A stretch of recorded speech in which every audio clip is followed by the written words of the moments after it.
कल्पना कीजिए कि किसी व्यक्ति को पुलिस उठा ले जाए, घंटों या दिनों तक हिरासत में रखे और फिर उसे समय पर अदालत के सामने पेश भी न किया जाए। क्या ऐसे मामलों में सिर्फ सरकार जिम्मेदार होगी या फिर जिम्मेदार अधिकारियों को भी इसकी कीमत चुकानी पड़ेगी? इलाहाबाद हाई कोर्ट ने एक ऐतिहासिक फैसले में इसी सवाल का जवाब दिया है।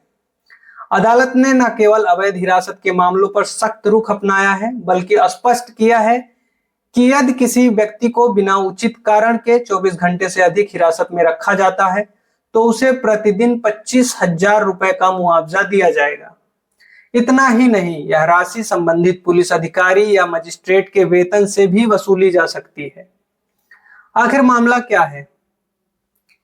यह मामला एक अधिवक्ता से जुड़ा था जिन्हें शांति भंग की आशंका में संबंधित प्रावधानों के तहत हिरासत में लिया गया था। अदालत के सामने आरोप था कि उन्हें कानूनी प्रक्रिया का पालन किए बिना कई दिनों तक जेल में रखा गया। सुनवाई के दौरान हाईकोर्ट ने पाया कि कई मामलों में निवारक हिरासत यानी प्रिवेंटिव डिटेक्शन के प्रावधानों का दुरुपयोग किया जा रहा है।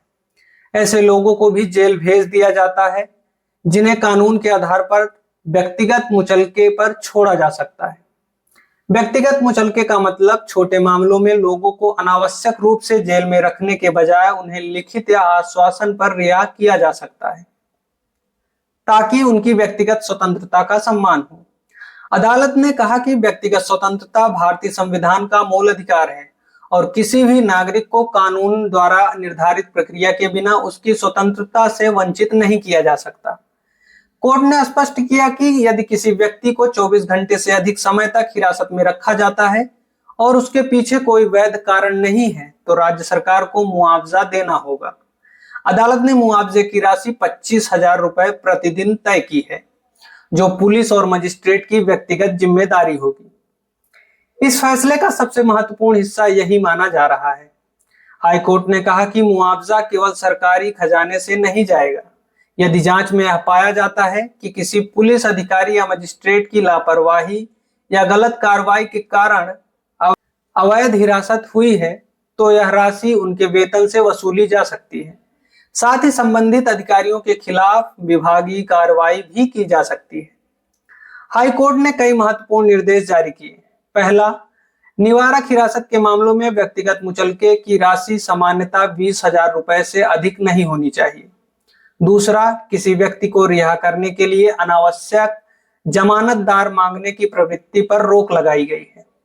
तीसरा, यदि कोई व्यक्ति मुचलका देने से इनकार करता है तो उसके इनकार को लिखित और ऑडियो वीडियो रिकॉर्ड से दर्ज किया जाए। चौथा, यदि व्यक्ति उसी दिन का मुचलका भर देता है तो उसे तत्काल रिहा किया जाना चाहिए। भारतीय संविधान का आर्टिकल 21 प्रत्येक नागरिक को जीवन और व्यक्तिगत स्वतंत्रता का अधिकार देता है। वहीं आर्टिकल 22 कहता है कि गिरफ्तार व्यक्ति को 24 घंटे के भीतर मजिस्ट्रेट के सामने पेश करना आवश्यक है। उसका उद्देश्य यह सुनिश्चित करना है कि पुलिस किसी भी व्यक्ति को अनिश्चित काल तक हिरासत में न रख सके। हाई कोर्ट का यह फैसला मूल रूप से इन्हीं संवैधानिक अधिकारों की रक्षा से जुड़ा हुआ माना जा रहा है। यह फैसला इतना महत्वपूर्ण क्यों माना जा रहा है, इसके पीछे एक कारण है। भारत में अक्सर शिकायत सुनने को मिलती है कि कुछ मामलों में पुलिस कानूनी प्रक्रिया का पूरा पालन नहीं करती।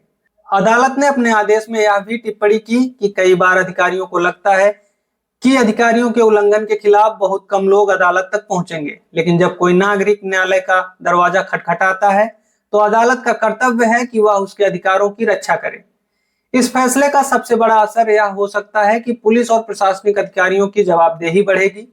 यदि भविष्य में किसी व्यक्ति को अवैध रूप से हिरासत में रखा जाता है तो उसके पास मुआवजा मांगने का मजबूत कानूनी आधार होगा।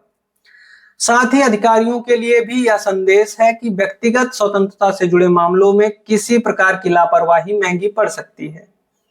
यह फैसला केवल मुआवजों का आदेश नहीं है, यह राज्य की शक्ति और नागरिकों की स्वतंत्रता के बीच संतुलन स्थापित करने की कोशिश भी है। एक तरफ पुलिस और प्रशासन के पास कानून व्यवस्था बनाए रखने की जिम्मेदारी है, वहीं दूसरी तरफ नागरिकों के मौलिक अधिकार भी उतने ही महत्वपूर्ण है। इलाहाबाद हाई कोर्ट का यह संदेश साफ दिखाई देता है कि कानून व्यवस्था के नाम पर व्यक्तिगत स्वतंत्रता का अनावश्यक हनन स्वीकार नहीं किया जाएगा। यदि इस आदेश का सही तरीके से पालन होता है तो यह भविष्य में अवैध हिरासत के मामलों को कम करने की दिशा में एक महत्वपूर्ण कदम साबित हो सकता है। इलाहाबाद हाई कोर्ट का यह फैसला केवल उत्तर प्रदेश तक सीमित नहीं है, बल्कि पूरे देश में पुलिस जवाबदेही और नागरिक अधिकारों की बहस को नई दिशा दे सकता है। 24 घंटे से अधिक अवैध हिरासत पर प्रतिदिन 25,000 रुपए का मुआवजा, जिम्मेदार अधिकारियों के वेतन से वसूली और विभागीय कार्रवाई जैसी व्यवस्थाएं या संकेत देती हैं कि अदालत व्यक्तिगत स्वतंत्रता को लेकर बेहद गंभीर है। फिलहाल अभी के लिए इतना ही। आपकी इस बारे में क्या राय है कमेंट सेक्शन में जरूर लिखिएगा और नेशन प्लस को सब्सक्राइब कीजिएगा। धन्यवाद।